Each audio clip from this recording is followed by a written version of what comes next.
नमस्कार विद्यार्थी मित्रांनो, AMVI 2026 फॉर्म सुटलेले आहे, ज्याला अर्थात आपण ग्रुप सी ची ऍड म्हणतो MPSC ची. आता यामध्ये महत्वाचा मुद्दा मी तुम्हाला सांगतो, जो की AMVI च्या विद्यार्थ्यांसाठी महत्वाचा आहे किंवा जे विद्यार्थी AMVI या पदासाठी अप्लाय करतात त्यांच्यासाठी महत्वाचा आहे. सांगताना मी हे पण टाकले बघा, सावधान, फॉर्म भरताना काळजी घ्या आणि काळजी घ्या, काय घ्या काळजी एक्झॅक्टली ते पण सांगतो तुम्हाला. आता तुमच्याकडे ड्रायव्हिंग लायसन्स नाहीये, ऍड मध्ये सांगितले फॉर्म भरता येईल, पण फॉर्म भरताना मात्र ड्रायव्हिंग लायसन्स कंपल्सरी येस करावं लागतंय. काय करावं कळत नाही, 8 प्रश्न विचारले जातात. ह्या प्रश्नांचं उत्तर काय द्यावं? ड्रायव्हिंग लायसन्स नसेल तुम्हाला फॉर्म भरता येणार नाही का? तर फॉर्म भरता येणार आहे, काळजी करू नका. ती पण मी तुम्हाला सोल्युशन देतो काय आहे बघा.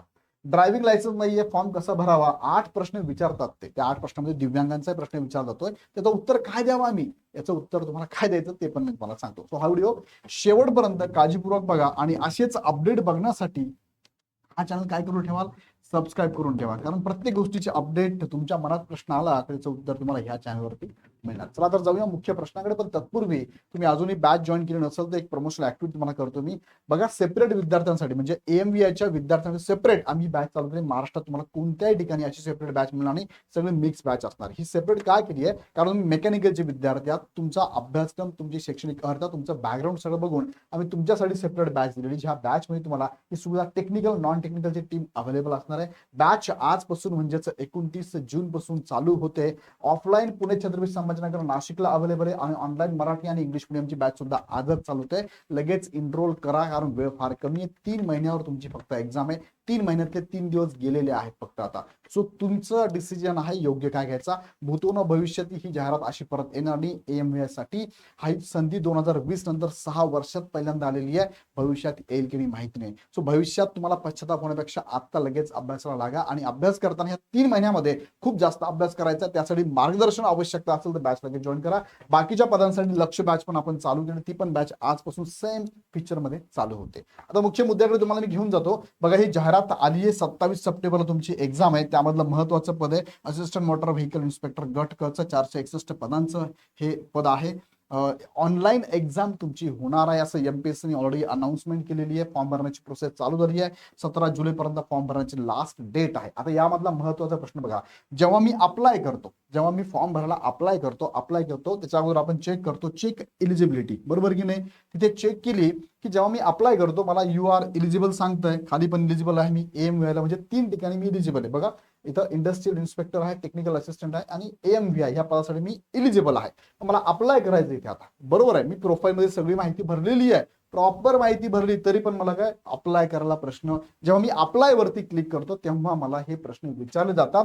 किती प्रश्न आहेत? हे 8 प्रश्न आहे. आता ह्या 8 प्रश्नांची उत्तर देणं आहे.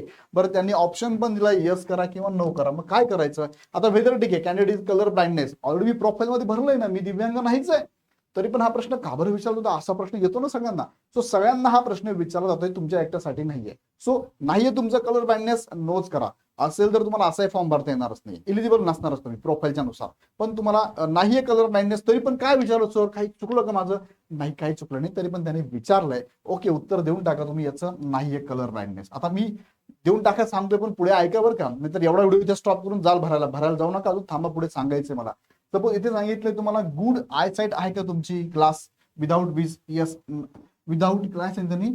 Weather candidate have good eye sight with or without glasses, तर आहे का तुमचं? तर यस आहे, मला चांगलं दिसतंय बाबा. ओके, आता पुढचे प्रश्न खूप महत्वाचे. 3 नंबर, 5 नंबर आणि 7 नंबरचे प्रश्न फार फार महत्वाचे. मी मला सांगतो इथे काय करायचं, मी स्टार पण करून ठेवतो यांना. प्रश्न विचारला, do you have valid permanent driving licence of motorcycle with gear? Motorcycle with gear हे ड्रायव्हिंग लायसन्स आहे का? तुमच्याकडे नाहीये.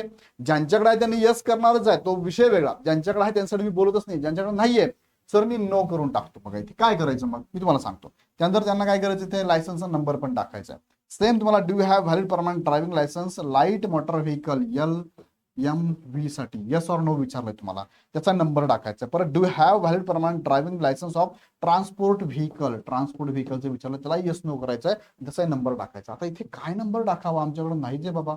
यस केलं तर नंबर पण टाकावा लागतो, नो केलं तर काय अडचण ते पण चेक करू आपण. चला तर मी भरून बघितला फॉर्म. मग मी पहिले काय केलं, इथे नो केले बघा. तिघांचे उत्तर तुम्ही चेक करा. 3 नंबर, 5 नंबर आणि 7 नंबर, हे तिघांना काय केलं मी, नो. माझ्याकडे लायसन्स नाहीये आणि तरी पण इथे टाकावं लागतं म्हणून मी 0 टाकून दिलं. 0-0 टाकून दिला आणि पुढे चाललो. आता बऱ्याचशा एमपीसीच्या फॉर्म भरण्याचा एक्सपिरियन्स माझ्याकडे असल्यामुळे ती बऱ्याच ठिकाणी एमपीसी सांगते की ते नाही तुमच्याकडे कंपल्सरी नाही, तुम्ही 0-0 टाका, म्हणून मी 0-0 टाकलं सध्या आणि फॉर्म भरायचा प्रयत्न करतोय. नो फॉर्म भरतो, बरोबर. ओके, मला काय त्यांनी मेसेज दिला बघा, तुमच्या समोर मेसेज आहे.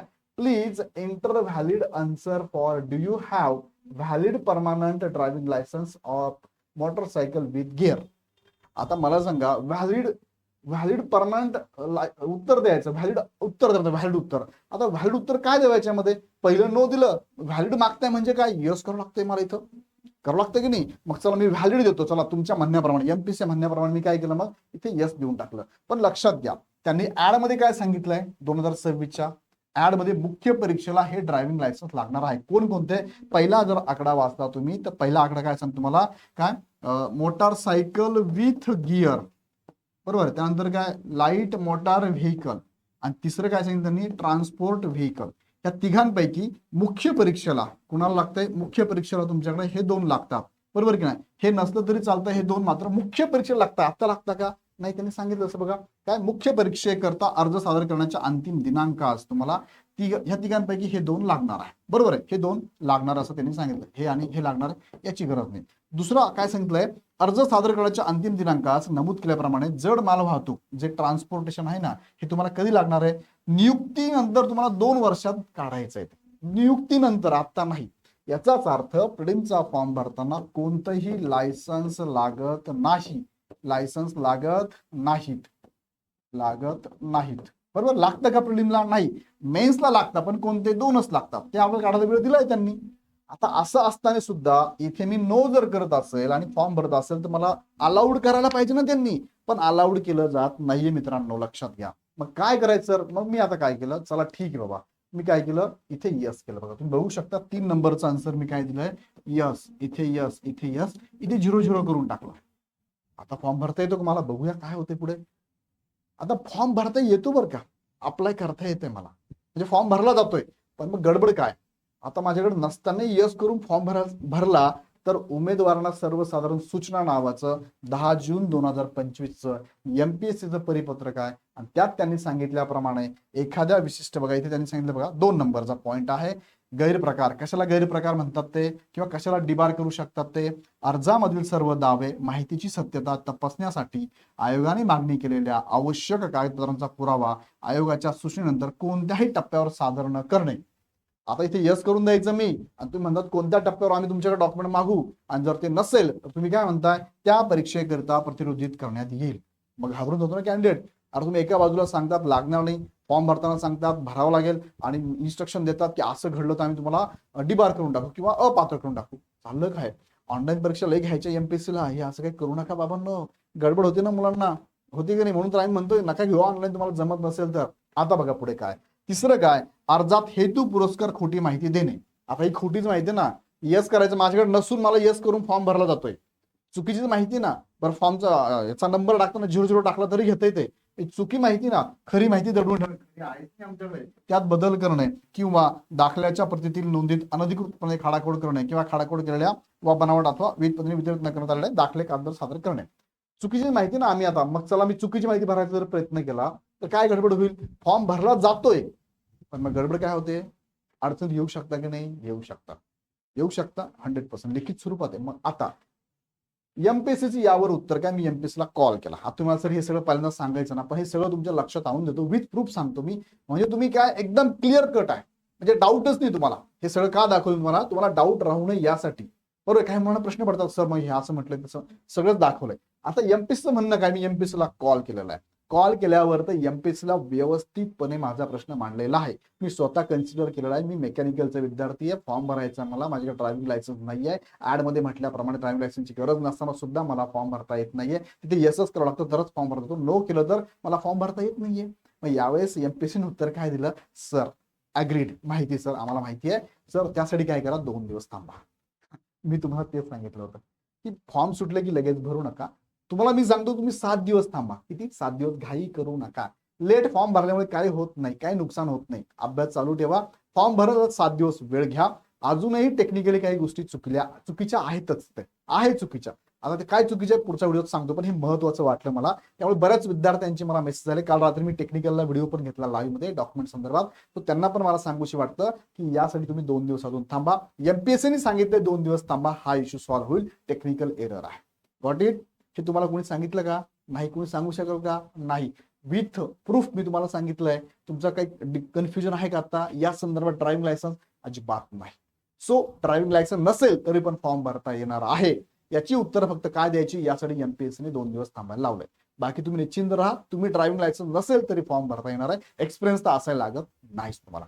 अजून काही डाऊट आहे का ड्रायव्हिंग लायसन्सच्या बाबतीत? मी तुम्हाला सांगितल्यानंतर मला कमेंटमध्ये टाका. आणि आवडला व्हिडिओ तो काय करा, फटाफट लाईक पण करा. सगळ्या मित्रांना ग्रुपमध्ये, तुमचा ग्रुप असेल ना टेक्निकलचा आता सगळा एम यायचा, त्यांना शेअर करा. मेकॅनिकलच्या विद्यार्थ्यांना शेअर करा. सगळ्यांना शेअर करा. आणि जर तुम्हाला आवश्यकता वाटली ही बॅच लगेच तुम्ही जॉईन करा. मी तर सांगाल तुम्हाला की 100% जॉईन करा. याचा फायदा तुम्हाला 100% होईल. यामध्ये तुम्हाला टेस्ट सिरीज पण अवेलेबल, टॉपिक वाईज, फुल length, subject wise, 1-to-1 counselling आहे. स्टेट बोर्डच्या टेस्ट सिरीज अवेलेबल आहे. लेक्चर्स पण अवेलेबल आहे. सगळं पीडीएफ स्वरूपात नोट्स पण अवेलेबल. काहीच करायची गरज नाही. जेवढं आम्ही सांगतोय, आम्ही ऑलरेडी रिसर्च करून ठेवलंय. तुम्हाला करायची गरज नाही. आम्ही सांगतो एवढं करा फक्त. ओके. अधिक माहितीसाठी ह्या नंबरला कॉल करा. अदरवाईज ऍप डाउनलोड करा. ऍपची लिंक खाली डिस्क्रिप्शन दिलेली आहे. ऍप डाउनलोड करून हवी ती बॅच लगेच जॉईन करा. व्हिडिओ आवडला लाईक करा. सगळ्यांना शेअर करा. पुन्हा आपण नेक्स्ट व्हिडिओ पण तत्पूर्वी चॅनल सबस्क्राईब करून बेल आयकॉन क्लिक करा, कारण विशेष माहिती तुमच्याकडे मिस होता कामा नये.